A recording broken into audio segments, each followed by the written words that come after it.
Welcome back, ladies and gents. This is Rob Kane, the host of the Freight Train Podcast. Thank you for joining me on episode 6 with Ray Fulcher. On this week's episode, we dive into a bunch of topics. Ray is a Nashville-based singer-songwriter.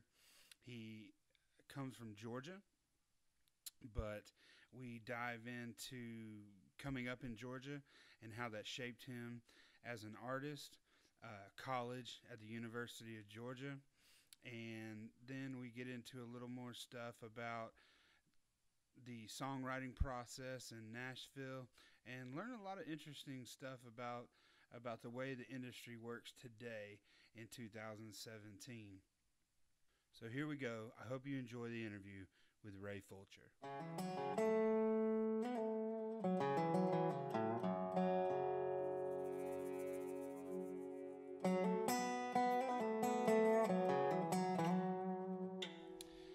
So Ray, thanks for coming on the podcast with me, man. Glad to have you. Oh, man. Thanks for having me, Rob. Yes, sir. Yes, sir. So we're just going to dig right into it, man. So the big news on the table, obviously, is the Luke Combs record just came out. Yeah. And you co-wrote 8 tracks on that record. Right. Yeah, I did. That has to be. I somehow got 8 snuck in there. I mean, it's truly unheard of, isn't it? Yeah, I would say it's pretty rare. Yeah. I mean, especially in today's format where people are pulling songs from everywhere. But, me and Luke have a long history together, so that kind of, explains a lot of it. But it's definitely an honor, and a privilege that they thought highly enough of those 8, to include them. And I have to say, and correct me if I'm wrong, I think he announced it as his new single, but one of the songs you co-wrote, When It Rains, It Pours, that's my favorite song on the record. Oh, awesome. Thank you. Yeah. We wrote that, a couple years ago it was myself, Luke, and Jordan Walker, the lead singer of Walker McGuire. And it was funny when we sat down and write it, Luke had the idea. And, he brings it out and says, I've had this idea for a while, when it rains, it pours. I think Jordan Walker, and Luke says this sometimes before he plays it, but Jordan Walker was like, man, I like writing slow country songs as much as the next guy, but that sounds so depressing.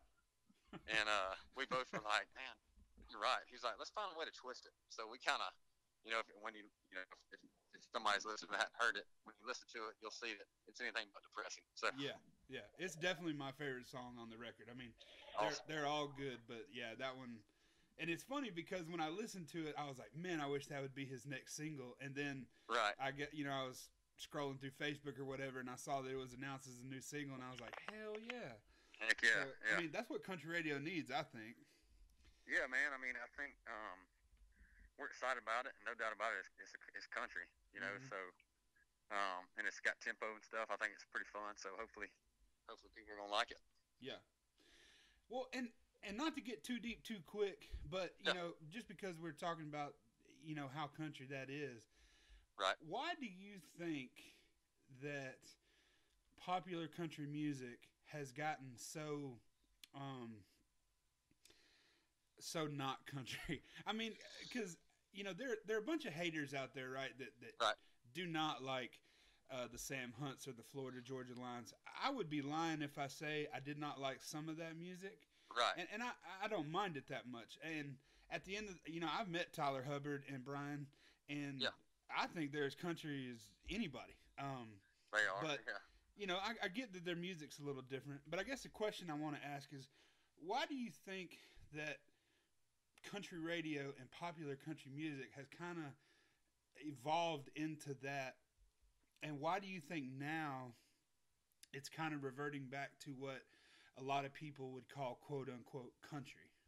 Right. Well, I mean, I think everything goes in cycles, and I think you even see it like in I guess it was the late 80s and like early 90s and stuff with like I will say like the Ronnie Millsaps, and then later on Garth Brooks, people were freaking out because Ronnie Millsap had like a lot of the B3 organ stuff, which was popular in pop music, kind of out front, so everybody freaked out like it was turning to pop, and then like with Garth Brooks, it was like arena rock. You know, people were Yeah. like, man, this is a rock show. They're all up in arms. But now, now you ask, is Ronnie Millsap, Conway Twitty, and is Garth Brooks, that's country gold. Mm-hmm. So, and it's like, then it kind of turned with like the Brooks and Dunns and the John Andersons and stuff of the 90s back to a more, fiddle and steel driven type country sound. And then now, it kind of, like you said, it turned more towards the what we think of pop route. And now it's kind of coming back. So I think everything is kind of cyclical. And I think Chris Stapleton had a really good quote about it one time. He was like, man, I might like, he's like, me personally, I like wheat toast with strawberry jam, but, somebody else might like a bagel with blueberry jam. So it's like, but it's still, still breakfast. Yeah. So it's kind of like, just for sure, I think having some of the more pop elements has added a bigger audience and a younger audience to country music, and I think that's good for the genre as a whole, because when it does kind of turn back to that more rootsy country sound, you have a bigger audience. So I think, more than anything, it's kind of a way to kind of encompass more, like the younger generation and a bigger audience. But like I said, I mean, it all kind of cycles back around. I think, now it feels like that it's trending more towards the, the more traditional, or what you would think is more traditional country sound. Yeah. And however long, whatever the next cycle comes, 5, 6, 7 years, I think it may, you'll come back to more of that, whatever the pop sound is then, or something. It always is evolving, so we never know what's going to, be in the next 5 or 6 years. But, the thing about country music is it's about, real life stuff, and it's also about Friday and Saturday night, kind of forgetting your work week and stuff, and it's about love, it's about heartbreak. And so as long as those themes are kind of encompassed, that's always going to be country music. So, good Lord, son, you ought to have your own damn podcast. that was an amazing answer. Long-winded answer, but well, but I think that was the best answer I've ever heard. I mean, I think, and now people. Probably a lot of people aren't like me. I mean, I love listening to podcasts and radio shows. Right. So, I hear a lot of the same questions. What do you think about country music today? And I mean, I've heard 50 million different answers, and I'm not just saying this just because you're my guest on the show, but that's literally one of the best answers I've ever heard. Yeah, well, I mean, I've spent a lot of time thinking about it, and I've had to answer that a lot. And so it's made me kind of, people asking me, so it's made me kind of sit down and figure out what do I think about it, and why do I think this. So that's kind of, what you just got is, not something that, something that I've thought about myself and kind of figured out what I think about it. So, yeah. And it's a lot, and what I try to leave out of it is what my personal favorite type of country is. Because, I mean, at the end of the day, it's like I'm just one of millions of people that like country. So, yeah. Well, to back up a little bit for people listening who may not know your background like I do, let's walk them through a little bit about how you came up. And I mentioned in the intro that you're from Georgia, and I want to.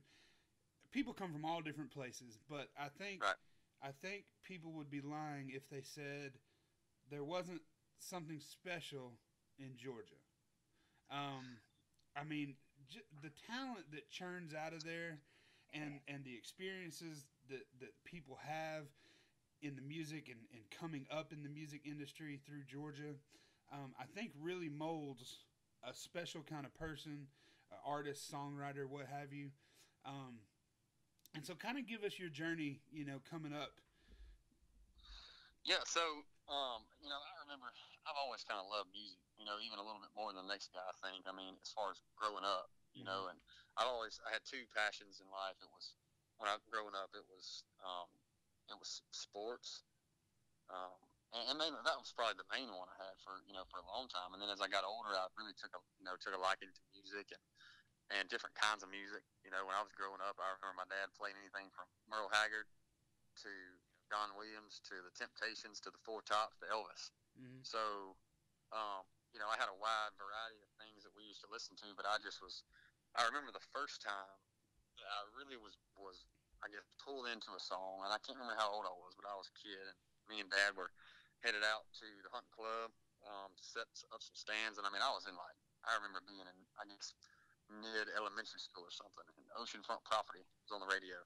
And I just remember falling in love with that song, and then falling in love with the George Strait, his sound, and just everything he brought to the table at the time, Mm-hmm. and just falling in love with country music at that time. And then so but after that, I mean, I kind of led. I never thought about playing music. Until I went to the University of Georgia out of high school, and I'm from Harlem, Georgia, which is outside of Augusta, Georgia. Mm-hmm. And I went to the University of Georgia and worked with the football team. I was a student assistant for them, and then stayed and got my master's degree. And while I was there getting my master's degree, I think on my 20th birthday, I believe it was, I bought a guitar and just told myself I was going to learn to play, because it was something I've always kind of wanted to do, but never had the time till I was kind of done with my undergrad. Mm-hmm. And so picked it up, and took a few weeks of lessons, and then I just started playing with people that were better than me, and just started kind of learning some chords. And then from there, it was almost one of the things where it was like, man, I'd love to, one night maybe play a song at an open mic or something. So I did that, and next thing I know, I'm playing shows in college bars in Athens, and then next thing you know, it's like, man, I'd love to try to write a song, and so I sat down to try to write songs, and by about this time, I'd been playing the bars in Athens for, I don't know, about a year. Then I graduated with my master's degree, and I moved back to Harlem, outside of Augusta, and at that time, it was a big shortage in job openings for teachers, and so I ended up getting odd jobs for the next couple of years, while I was still playing music. I remember I sold cars, of all things, and not that there's anything wrong with that. It's a great profession, but it was something I never saw myself doing. But I learned a lot through that. Yeah.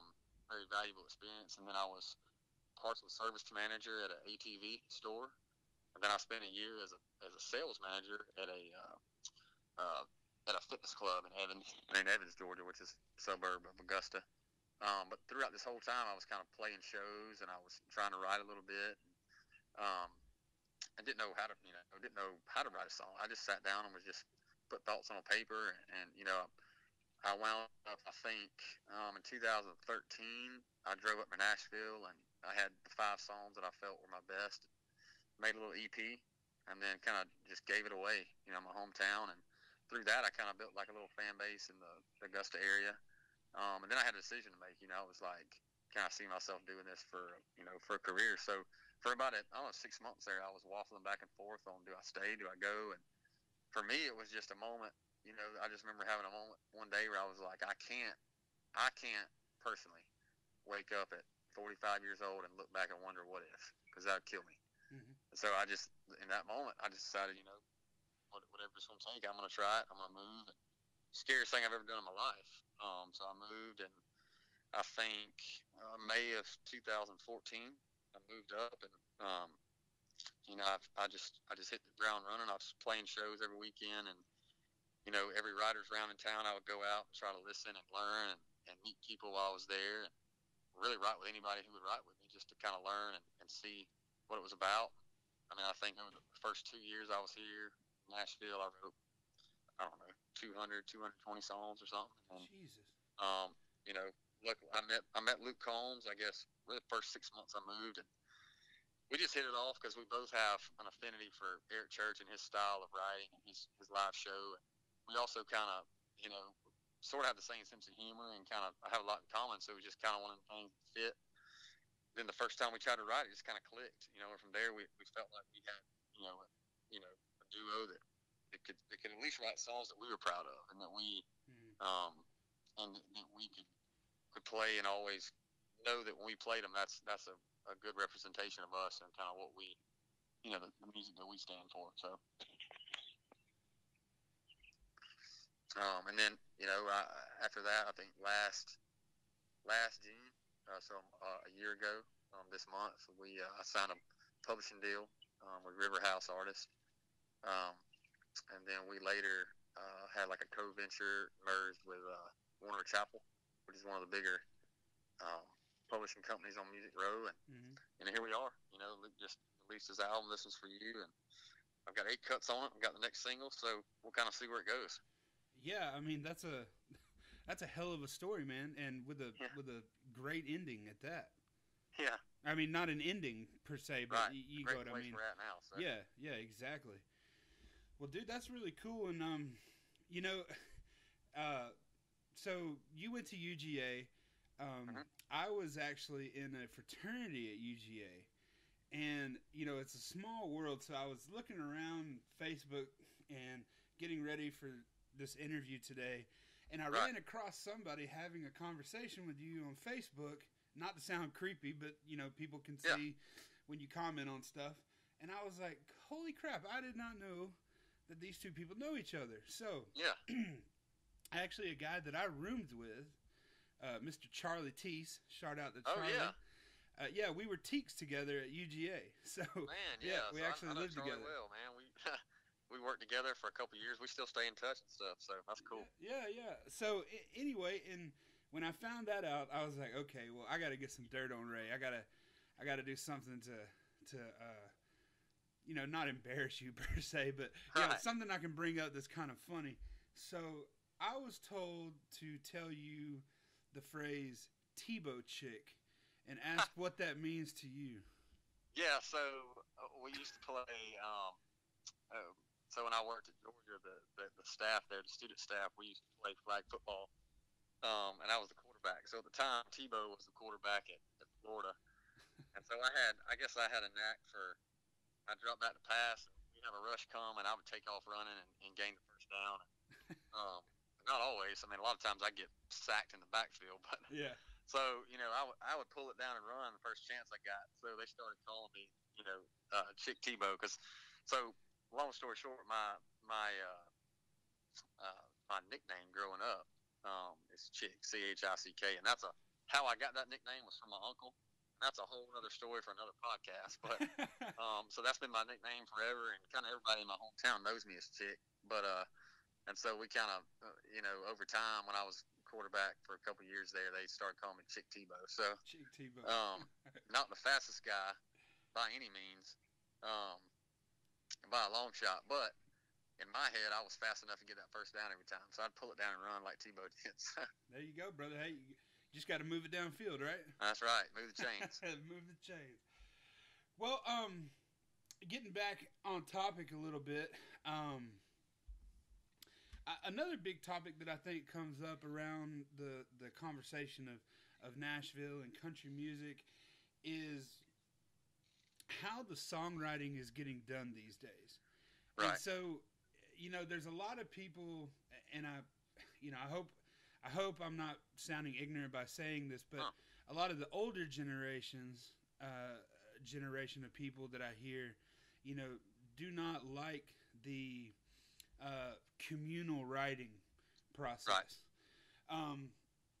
And when you look at the liner notes of Luke's album, there's 2 or 3 people on every song, and right. Obviously you wrote amazing songs. So I was just going to kind of get a quick, what do you think about that versus I mean obviously it kind of comes down to personal preference, right. But why do you think there's such a big stir about the way that songs are written now in Nashville? I think that maybe the stigma about that is that it allows people to be lazy, or that it's like maybe not coming from a real place. It's like people getting together and just hanging out, like kind of playing music and just whatever words are thrown out is what sticks or whatever. But I mean, I found that a lot of times when you walk in there, somebody will have you may throw around some ideas, but a lot of those ideas are things that come from real life experiences and things that somebody may be going through right now, or have been going through before, or just like if it's a fun song, like a party song or whatever, it's a lot of times largely based around something that that they've experienced, they've had in their life, whether it was college or high school or whatever. Mm-hmm. But the cool thing about that is a lot of these ideas that come from a real place, are something that we all can kind of pull from our own experiences, and we all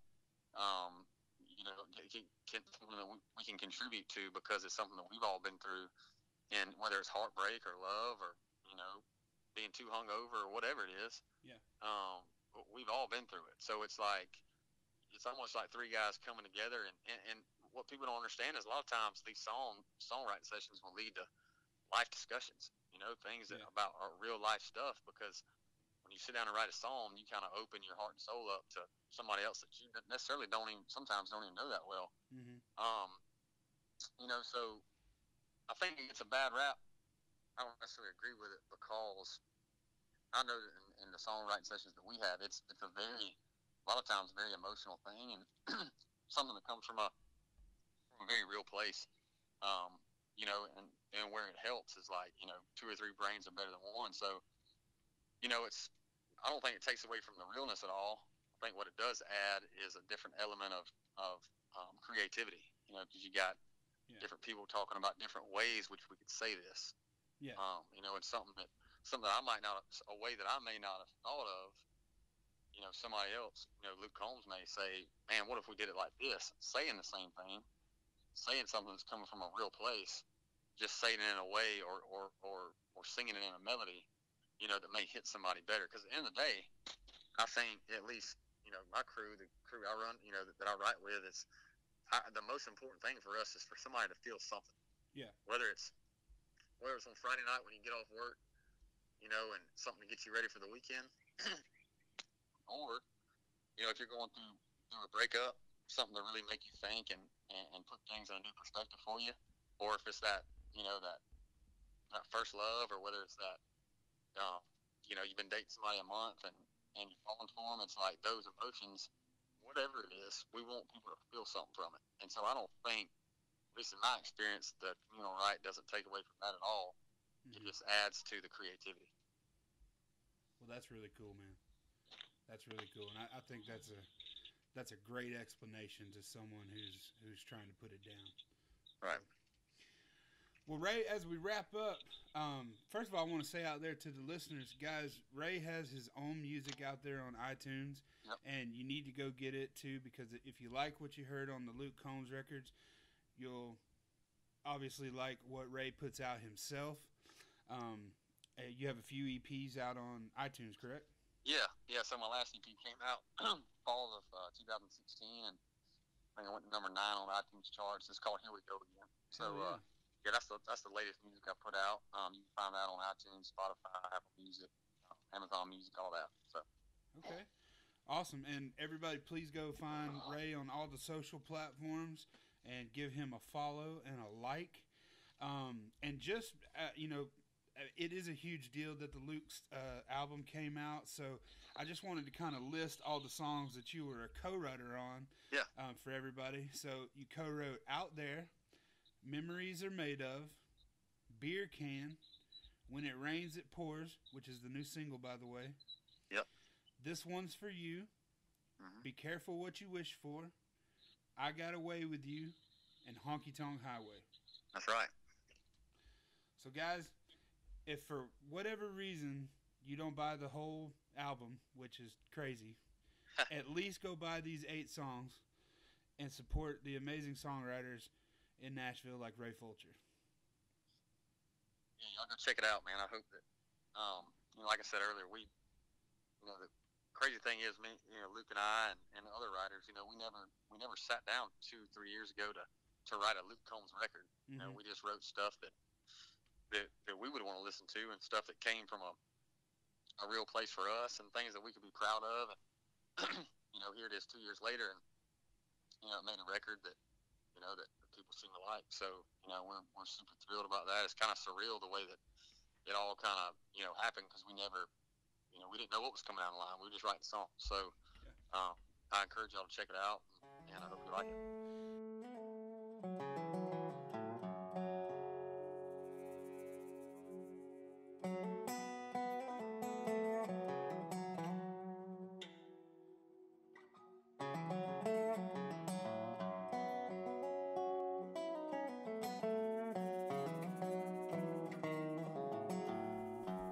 Guys, if you stuck around to the end of the interview, I want to say thank you very much for listening. I hope you enjoyed it.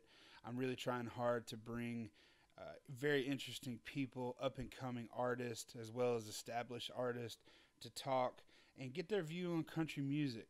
So if you have any suggestions on who you would like to hear, comments, or anything you want to say about what I'm doing on the podcast, please hit me up at freighttrainpodcast@gmail.com, and I'll do my best to get back to you as quick as possible. And yeah, man, I hope that everybody has a great week, and I'll see you every other Tuesday when the Freight Train Podcast drops. Have a good week, y'all.